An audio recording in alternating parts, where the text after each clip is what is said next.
TRP ராஜா அவங்க மகனை கூப்பிட்டு, தம்பி நாம இப்படி பாராபட்சமா ஸ்கூலுக்கு வரும்போதெல்லாம் நடந்து கொள்ளக்கூடாது என்று அறிவுரை வழங்க வேண்டும்.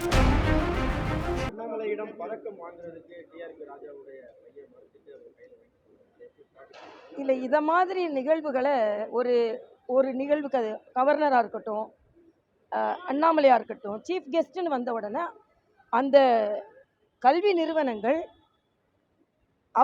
அவர்களின் தகுதிக்கு ஏற்பதான் சீஃப் கெஸ்ட்டாக கூப்பிடுறாங்க.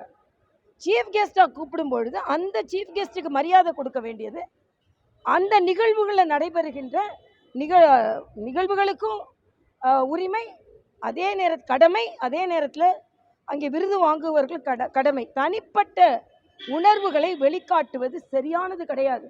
திராவிட முன்னேற்ற கழகம் எல்லாவற்றிலும் அரசியல் செய்வார்கள், கல்வி நிறுவனங்களிலும் அரசியல் செய்வார்கள் என்பதை மறுபடியும் நிரூபித்திருக்கிறார்கள். இத்தகைய காழ்ப்புணர்ச்சி அரசியலை தயவு செய்து கைவிட வேண்டும்.